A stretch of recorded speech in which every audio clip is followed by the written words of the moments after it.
Я не легендарний розвідчик. Я собирательний образ. Я – це мій підрозділ. І мій підрозділ – це я однозначно. В моєму підрозділі є набагато більш легендарніші люди. І всі їх знають. Знають їх позивні. Таких хлопців, як Філософ, КД, Вітязь, наприклад. Да. І противник чув їх в ефірі, ці позивні. І там їх вистачає, це тільки декілька я назвав. Я назвав тих, хто, в принципі, не боїться розголосу, а навпаки хотів би, щоб хтось набрався сміливості і прийшов до них виясняти відносини. Я не являюся таким легендарним. Моя задача просто забезпечити цих хлопців. От попіклуватися про них. Скажу, що це тяжко зробити на даному етапі, тому що активні бойові дії вони взагалі не залишають часу на будь-які формальності. На жаль, так складається, не знаю, як правильно сказати, образ, тому що там, можливо, мій позивний частіше за все звучить в ефірі, через то його частіше всі чують. Але моя робота, вона має примість адміністративної, такого менеджера середнього звіна. І я ж повторяю, просто хочу, щоб це всі запам'ятали. Не шаман легендарний. Я просто особистість, який взяв на себе цю відповідальність за людей. Легендарний підрозділ, який робить себе і робить оцю славу навколо цього підрозділу. Все на цьому. Це про що треба пам'ятати всім, і командирам в тому числі. Ти сильний рівно настільки, наскільки сильний самий слабкий із твоїх воїнів. І коли в підрозділі слабких не залишається, підрозділ стає легендарним.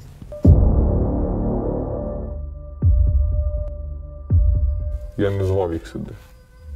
Ще раз повторюю. Я жив гарним життям. І як і більшість українського суспільства, трудолюбивого суспільства. Загарбника міг кликати тільки маргінал, який палець об палець не вдарить для того, щоб собі щось там забезпечити. Вони зараз на окупованих територіях поліцаї підуть. Є, які ждуть того шансу, то це шанс на все життя, щоб якось трошки краще жити. Я до цієї війни жив нормально. У мене було все те, що мені було необхідно для комфортного життя. І як у Висоцького, не понукав. Спины не гнул, прямым ходил. І загарбник прийшов і забрав мене це все. Своїми діями він змусив мене знову собі влаштовувати нормальне життя. Воно в мене було. Я воював на Донбасі з тим же загарбником. І після моєї війни на Донбасі, вона там не закінчилася, але в якийсь період часу я звільнявся з Збройних Сил. І я от вирішив, що пора намагатись будувати нормальне життя. Тільки я побудував, противник прийшов і знов забрав мене те, що в мене було. Мені ця херня вже надоїла.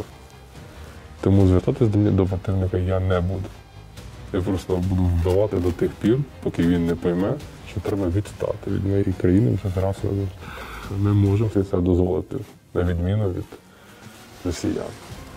І коли люди, які не мають права навіть слова сказати в своїй країні, які бояться чеченців, і які залякані тюрмами, і які не мають права не те, що на вибір, вони не мають права навіть поскаржитись на те, що їм втюхали. Приходять до мене додому і кажуть, що ми будемо тут наводити порядок, це неправильно. Вони це робити не будуть. Я ж сказав з самого початку, ми дуже миролюбиві люди. І ніхто і ми зовсім не кровожадні. Але просто не треба нас чіпати. Моральний стан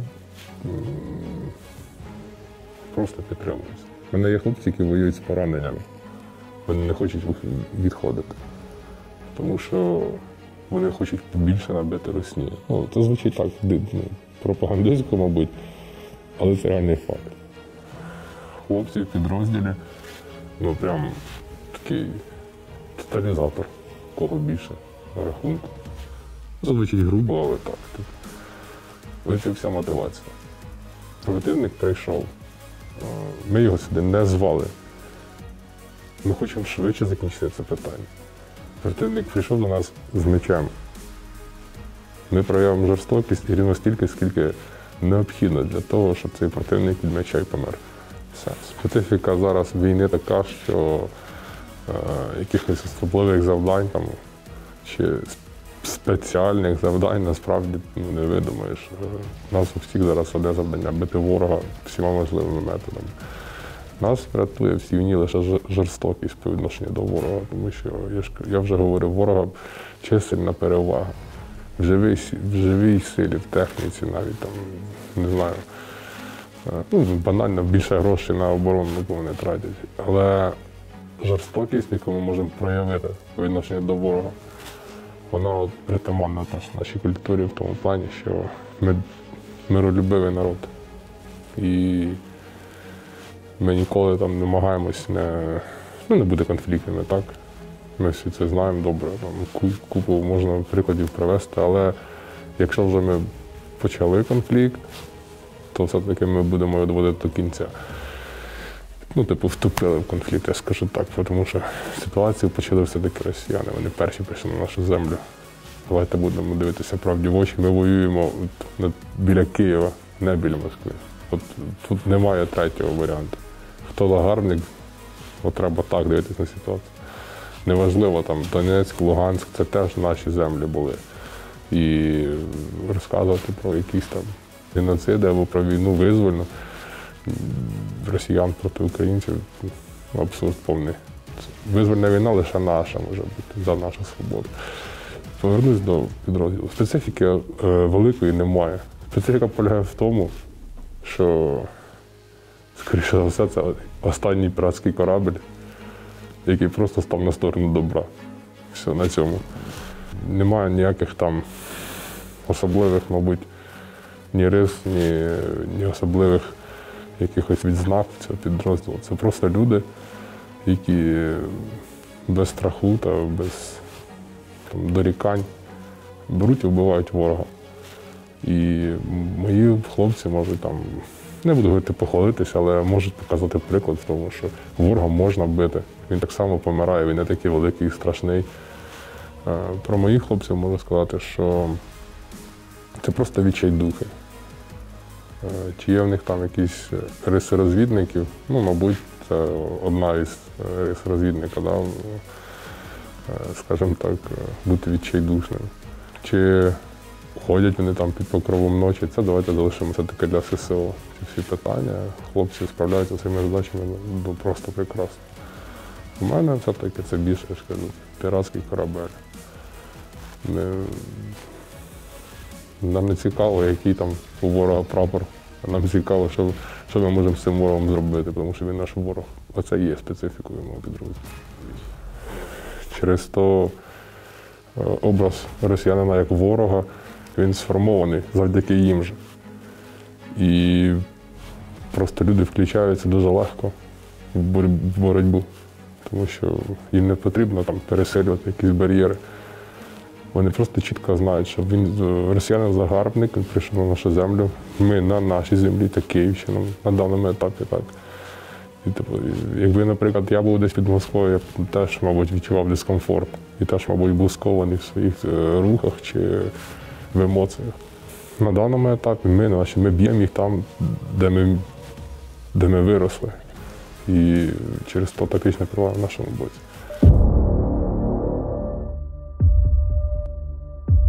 Це просто робота, вона повсякденна. Ну, не рутинна, на жаль. І, на жаль, вона повсякденна теж, тому що все-таки війна – це завжди поганий момент. Бій на Гостомельському стікольному заводі – це робота мого підрозділу. Не лише там були ще хлопці з інших структурних підрозділів. І за це їм велика дяка. І я щасливий був працювати разом з ними.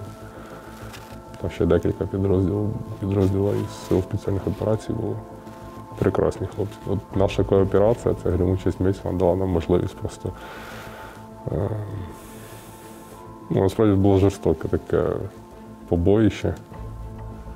І можливо, якби не цивільні, яких от перед цим мінометним обстрілом було поранено і вбито, то можливо ми б і взяли пленних. Але на той момент, коли вони заїхали на своїх БМД-хах на блокпост, бажання брати полонених не було ні в кого. Противник, як завжди, мабуть, понадіявся на силу своєї зброї і на повному ходу вирішив штурманути імпровізований блокпост, який там був розвернутий.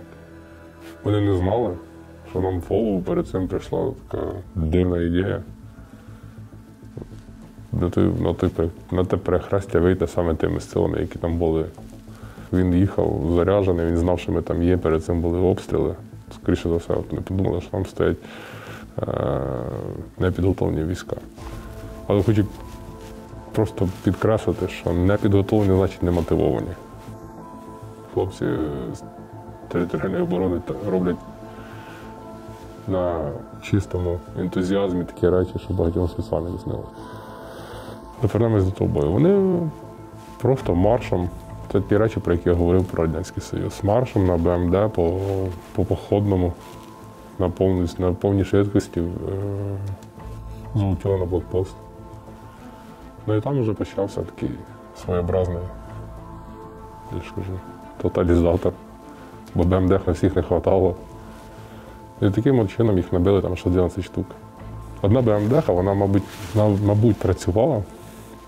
Момент, який я буду носити з собою до кінця, не знаю, там, пам'яті своєї, чи до кінця там, якогось. Не хочу сказати до кінця життя, тому що я забуду швидко про них, мені по барабану абсолютно. Мабуть, до першої серйозної п'янки. Коли одна БМД, на якій вбили десант, який сидів зверху, і вона з Міханом заїхала аж за магазин, там, за перехрестя. І просто не знайшлись пацанів, які, ну то ж не знайшлись. Ніхто не захотів туди йти так далеко, щоб добити той екіпаж. І звідти потім привели пленного. Такі дивні факти, які от просто, уїхала, та й уїхала. Та ніхто звідти не стріляє. Ну, стій собі там, потім розберемося. Отака була ситуація. Ну і був момент, такий досить дивний, мабуть, чи героїчний зі сторони противника. Це пара чоловік, які оборонялись в окопі. От вони впали з БМД і збили. Весь бій взагалі. Противник приїжджає на БМД на опорник, на перехрестя. Ми її там нищимо, хто виживає, тікає далі по перехрестю і починається стрілковий бій. Починаємо їх просто добивати, хто залишився. На цьому, в принципі, два бойця противника, вони впали в наш окоп, і там був такий бій прямо на коротких дистанціях. Ще пам'ятаю, двоє чи троє, які з іншої сторони вулиці хотіли, не знаю, що вони хотіли зробити, вони просто перебігали від магазина до магазина, там ларьки такі. І маневр мені був зовсім незрозумілий, тим більше з тактичної точки зору зовсім нелогічний. Від підбитої машини тікати в сторону наших позицій. Не знаю, уточнити ми в них вже не зможемо. З цікавих таких моментів для історії. Це коли один з моїх бойців підняв трофейний РПК і солдату противника він розрядив одним зажимом просто солдата. І видно було, що от у них досить непогана якість бронеплит, тому що іскри летіли так. Весь магазин, який летів йому в груди, іскри летіли як от сварки. Прикольно виглядало. Момент такий так закарбувався в пам'ять. Дійсно, солдат противника загинув, але от, я б сказав, з феєрверком. І ще був один момент, який треба, мабуть, все-таки теж озвучити. Це один з механів противника на БМД Це одна з перших БМДшок, яку підбили, РПГ попало і в десант. Десант весь загинув у цій машині. І коли ми проходили вже, зачищали цей блокпост, я звернув увагу, що люк механіка закритий. На всіх машинах остальних він відкритий, а цього був закритий. І я ще мимоволі зловив на думці про те, що там механік всередині. Але виковирювати його звідти було якось нелогічно. Просто не було часу, там, екшен. І от я ждав, коли він почне, так тримався від цей момент там, десь в голові, що там механ якийсь сидить. Ну, я взагалі надіявся, я потім його звідти там виковиряти, коли бій закінчиться. Але в якийсь із моментів, коли все так стихло, вся БМД почала розвертатись там на блокпосту. Типу він намагався втікти. Йому ще вслід накидали РПГ, і вона так горячим таким клубком понеслась в сторону своїх військ. Можливо, меха навіть вижив.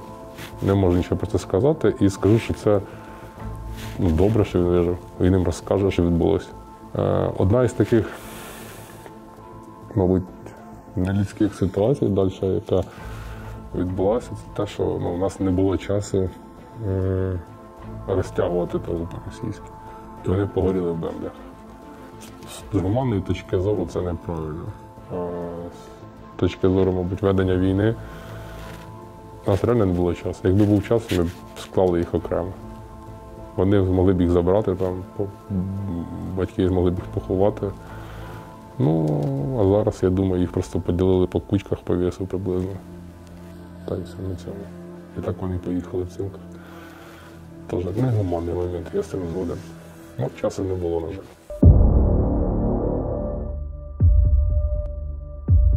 Дуже багато місцевого населення було закатовано і знищено противником. І там, не знаю, можна читати там, російську пропаганду, так, слухати їх і розуміти, що вони говорять про те, як вони рятують людей чи ще щось, а можна просто доглянути правді в очі і поспілкуватися з людьми, які вийшли по гуманітарних коридорах, або подивитися якісь адекватні. Я не говорю про те, щоб подивитися все вживу. Мені, на жаль, довелося бачити загиблих цивільних осіб. І мені довелося бачити і знати деяких людей, яких вони закатували. Наприклад, як мер Гостомеля. Людина, яку я знав його 2 дні особисто. На жаль, зараз його вбили.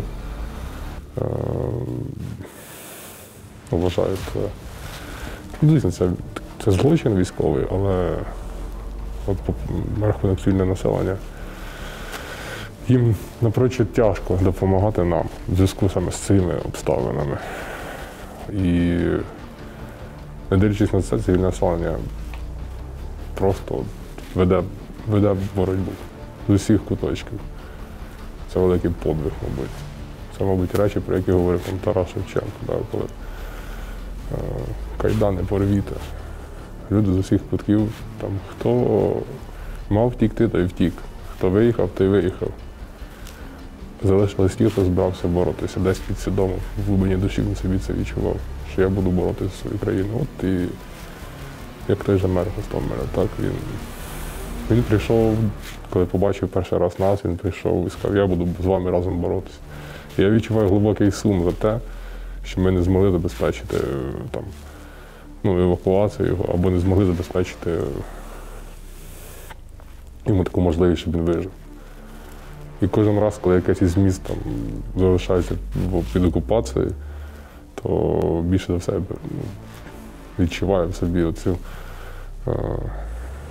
мабуть, такий болючий якийсь жаль за цивільне населення, за закатованих. Не буду там про якісь слухи чи ще щось, просто по факту. Там розстріляні машини цивільними і поранені цивільні внаслідок обстрілів. Там. Я особисто давав допомогу. І один із наших офіцерів, він би міг це підтвердити. Давали допомогу цивільним, які отримали осколкові поранення.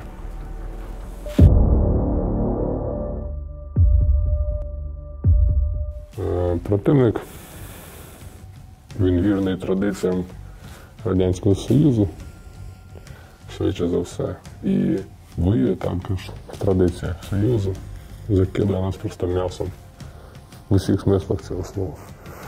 Шукати якусь оцінку його тактичним навичкам чи, там, мабуть, стратегічним якимось планом. Треба трошки, мабуть, ширше дивитись на ситуацію, але стратегічно план цікавий, я б так сказав. От тактичний рівень залишає перевагу на нашому боці, слава Богу. Тому що тактика приїжджати і вмирати, вона нас влаштовує. І типу, я б її не міняв. Так, серед них попадаються там духовиті екземпляри, які воюють як останній раз. Але в основній масі своїй ведуть себе досить примітивно, я б так сказав. Не знаю, чим це зв'язано, можливо, з тим, що більшість військовослужбовців супротивника – це молоді пацани, там, молоді контрактники. Можливо, це є фактором. Але атакувати там колонами в лоб, не знаю, на що вони розраховують. Можливо, сказується в той факт, що вони на чужій землі. Їм тут все заважає воювати. Вони не знають місцевості, вони бояться людей, кожного шороху. Можливо, це факт. Тактична перевага, вона все-таки на нашому боці. Перевага в вміннях та навичках на нашому боці. Тому що ми, при всій повазі, ми не сирійці, ми не воюємо в піжамах і якби 8 років все-таки ми вчились. 8 років ми все-таки тримали в голові думку про війну і про війну саме з Росією. А ті, що там вдалося взяти от в боях в Гостомелі, це діти там, 19-20 років. Я бачу їхнє обличчя, і я розумію, що якби його запитали, так ви поставили їх там взвод переді мною спитав, будете з ним воювати? Вони б сказали, ні, я впевнений в цьому. Їх просто ніхто не спитав. І це ще одна риса їхнього характеру. Вони бояться своїх командирів, свого царя більше, ніж супротивника. Момент, який нам треба врахувати. От тільки ми переломимо цей страх, щоб не нас бояли більше, ніж їх, тоді нас чекає якийсь успіх оперативний. Вони бояться заградотрядів, бояться сісти там в тюрму в Росії. Тому що як нація Росія трохи себе підіщерпала, я так вважаю. І вони досить культурно цікаві люди. І досить, я б сказав, насичені ментально люди. Вони мають вікову культуру, яка, в принципі, могла стати для них якоюсь опорою. Біда тільки в тому, що вони не хочуть цього робити. Через свою лінь люди отримують там по 9 класів освіти, ПТУ, ще якісь речі. І йдуть потім в армію, тому що це хороша соціальна гарантія. Типу там варіантів небагато. В армію, в тюрму, або десь різноробочим.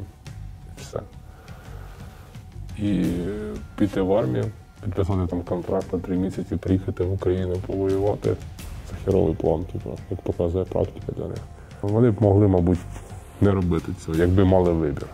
Біда в тому, що вони його навіть не пробують перед собою поставити.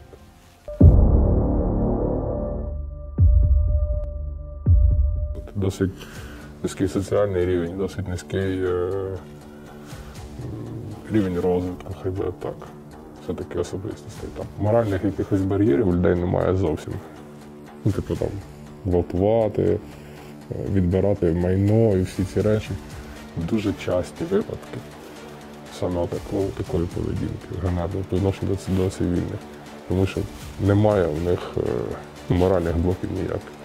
Бути цивільним на окупованій території – це все одно ризик, тому що тобі бачать партизана. У страха очі великі, солдат противника в кожному кущі бачить ворога. Я думаю, так теж це відсутність деяких моральних блоків. Вони так звикли жити. Річ, яка зараз нас єднає, українців, це той факт, що ми розуміємо нашу відмінність від росіян. Вони представники орди кочової, в якої тільки сила, тільки нажива бий, біжи, такі речі. І зараз воно проявляється.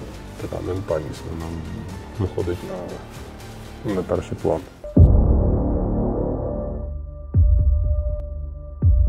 Мені доводилось, і особисто мені, і моїм людям доводилось брати участь в бою з,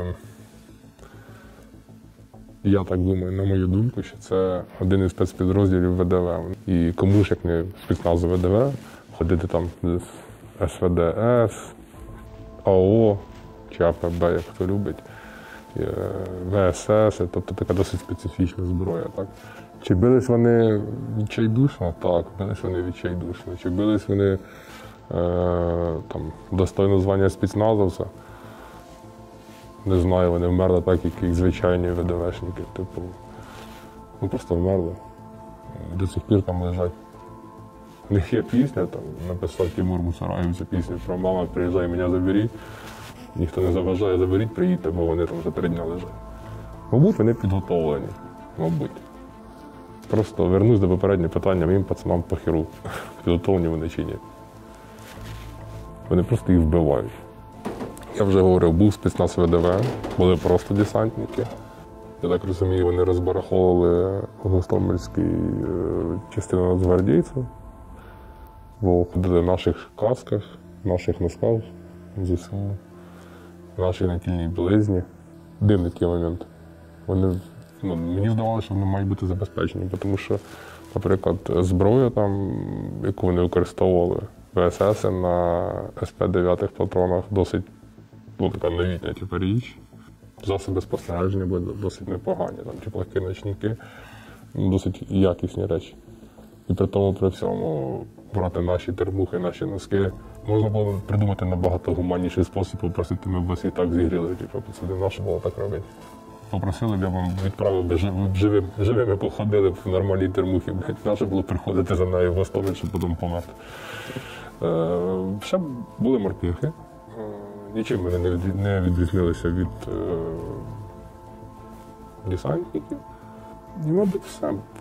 Поки інших мені не довелося вступати в бій з іншими. Так, візуально я бачив там різне. Бачив в чорній формі, у цих автозаках. Уже 200-ми я їх бачив. Хтось до мене постарався в тому напрямку. Не знаю. Ходять там різні слухи, що це альфа, не альфа. Я думаю, що це розгвардійці, чорна форма, а там характерні 9-мм калаші, так їх називають «Вітязь». Типу, це характерна зброя для їхніх там ОМОНів, Росгвардії, таких речей. Прийти національність було тяжко, бо вони там всі обгоріли досить непогано. Не знаю. Чи були це кадирівці там? Мені здається, це взагалі питання некоректне, тому що ворога немає обличчя взагалі. Він ворог і ворог, все на цьому. Хай там будуть, хоч я не знаю. Хай будуть білокурі, там, блондини, голубоглазі до одного місця. Ворог і не ворог. В нього немає обличчя. Кадирівці страшно. Вони мають пам'ятати свого першого лідера, реального лідера. Добре, не першого, в них лідерів вистачає. Там історія досить цікава і досить героїчна історія країни. Але вони мали би пам'ятати свого першого президента, Джохара Дудаєва. Він тоді весь світ предостарів. Теж невідомка, є інтерв'ю, він сказав, що не дай Бог вам розлютити українців. Вони не вміють зупинятися. Чого не послухали вони його, я не знаю. Чого прийшли сюди? В чому слабкість кадирівців? Це в тому, що вони продалися. Вони продали свою віру, вони продали свою країну, вони продали свою ідею. Вони просто продались. Вони почали торгувати совістю. Люди, які так роблять, вони апріорно слабкі. Воювати з ними страшно. Не знаю, в них така сама кров, така сама плоть, як і у остальних людей. Їх закривають такі ж бронежилети і носять вони таку саму зброю, як і інші. Їх ідея програшна. В них ідея, вони воюють за Рамзана, воюють за президента Росії, Ну, слабовата ідея для того, щоб вести війну. Я воюю за свою незалежність. А ще я мщу тим, хто причинив зло моєму народу. Мені здається, це трошки сильніша ідея. Чи можна їх вбивати? Та їх треба вбивати. Багато. Вони на даному етапі стали загарбниками своєї країни. Чи живе там народ добре в Чечні? Ми можемо запитати, мабуть, сам народ. Слава Богу, ми можемо це зробити, ми можемо запитати народ Чечні, як вони живуть. І катування жінок, викрадення сімей, як це було останнім часом. Це сциклива річ, я те скажу своїми словами. Ну, типу, викрасти сім'ю для того, щоб їх катувати, повпливати на когось із там, критиків чи ще щось. Ну, це взагалі не по-мужськи. Це навіть не. Ну як можна розказувати про великий народ, там, про всяку звитягу, про якісь воїнські почесті і при тому катувати жінок? Присилати відео. Ми можемо там спитати, це ж не секрет, там, Хасана Халітова чи Томсо. Просто от задати питання в онлайні їм, типу, вони розкажуть про те, що робили з їхніми сім'ями. І стидоба їм за те, що вони не продовжили боротьбу після цього. Так, цей народ на даному етапі поважати можна тих чеченців, які вийшли там, в Європу, не знаю, ще в інші країни світу і продовжують боротьбу. От їх можна поважати, не боятися, ні, поважати. І з ними можна взагалі там, подавати їм руку при зустрічі. Чи треба боятися тих, хто залишився там і піддався цьому гніту? Ні, боятися їх не потрібно абсолютно. Можна їх трошки жаліти. Оце можна з ними робити. Взагалі саме от я жалічу, моя така думка, да, що жалість це досить такий, як правильно. До жалості ще треба прийти. Що треба змусити себе когось пожаліти. Ти маєш знайти в собі аргументи, чому ти жалієш цю людину, так? Ну, типу, чим ця людина гірша за тебе? Чого ти її жалієш? Так от їх можна жаліти, вони гірші тим, що вони продали свою ідею. За бабки, так, там, процвітає місто. Можливо, це хороший момент. Можливо, так і треба було поступити з Росією. Вони з ними домовились і качають з них гроші. Це чи ні? Чого ні? Росія платить їм дань, вони тримають всю Росію в страху. Це хороша ідея. Нічого поганого в цьому немає. Але при тому, при всьому, там, клястися в вірності людям, які 2 війни провели проти вас, які після Другої світової війни виселили в степи Казахстану більше 4 мільйонів людей, які катували, вбивали твій народ, і зараз там склястися йому вірності, при цьому не завершивши ні акта відомщення, взяти, коротше, відкупитися від проблеми, взяти грішми за життя своїх, за життя свого народу, ну, мені жалко їх. Саме цьому, більш нічого іншого не відчуваю. І ще раз підтверджую. Повторюю, що мені дуже прикро, що той рівень, який було чеченським народом побудовано після 2 чеченських воєн, росіянам вдалося звести на нівець.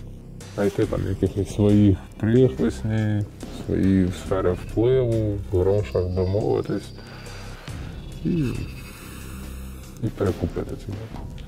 Можливо, якщо б нам намагатися проаналізувати, можливо, зіграла роль театральність. От фільм присутня деяка театральність цього народу, вони люблять, щоб це виглядало так пафосно і красиво. Старі поваги до ворога, оцінювати ситуацію, мабуть, здраво. Ворог, він може бути, в моєму розумінні, ти можеш бути там воїном, там, солдатом, як кому більше подобається, коли ти захищаєш свою країну. Коли ти все-таки береш береш участь в завданнях, в операціях, які спрямовані на захист суверенітету і на захист народу своєї країни.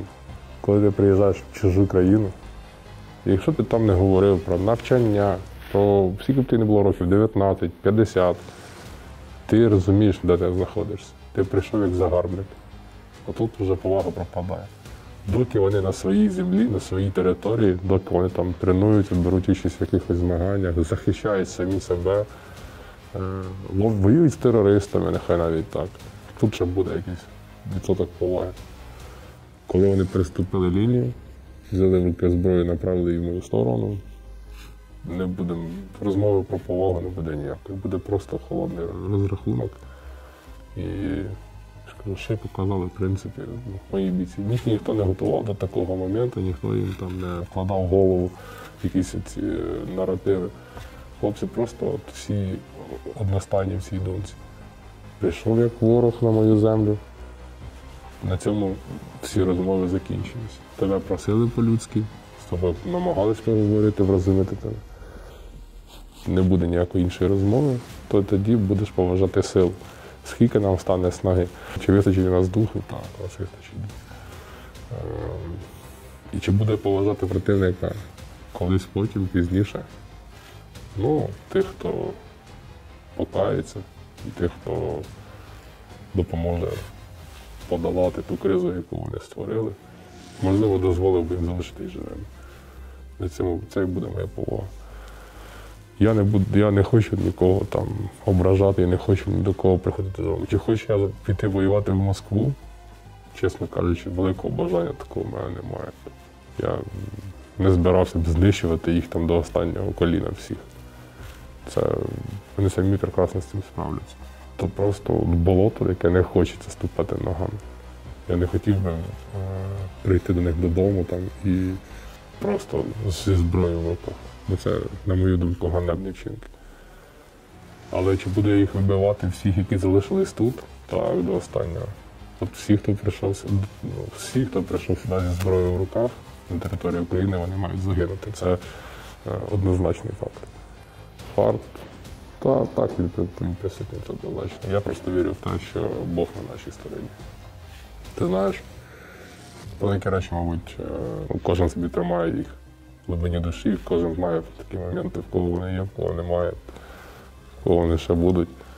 Не знаю, це якась така сакральна річ.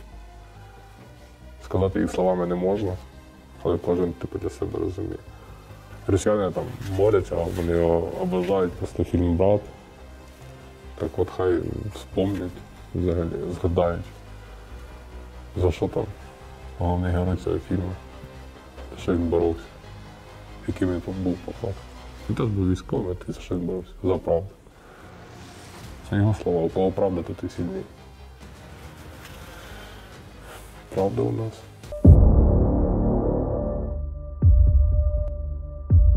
Росіянам важливий не сам там, не назва міста, так. Для них вони навіть не знають, як воно правильно називається. І цю територію вони з першого разу на карті не покажуть. Їм важливий вихід на місто.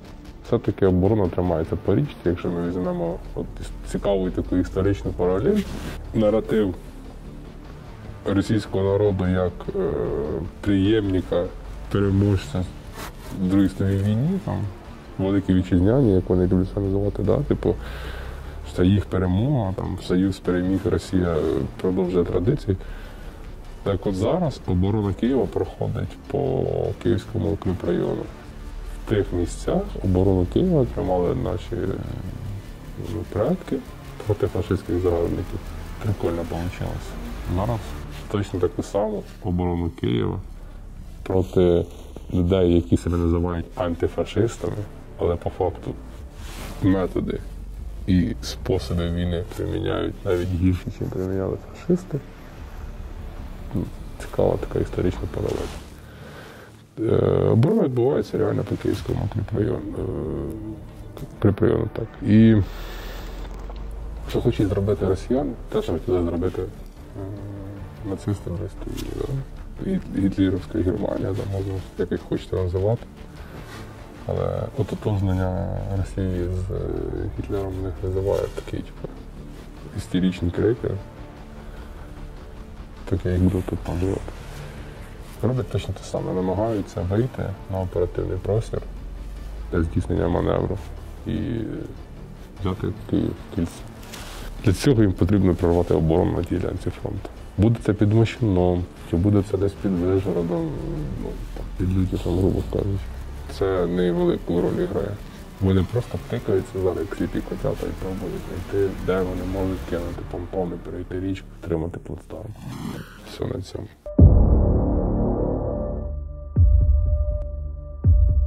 Що сказати нашому народу? Та не треба боятися противника. До речі, прийшов і лізе до тебе. І вбити тебе жалко. До речі, ну, доїв тебе. Треба щось з тобою. Таку треба. Так треба до них відносити, типу, хлопців. Якщо ви зараз підете, то там, ми вас трошки ще вб'ємо, щоб віддячити вам за ваші діла, і все, більше навіть не будемо. Але якщо ви не підете, то ми вб'ємо всіх. Просто тому, що вже надоїла ця тяганина. Все.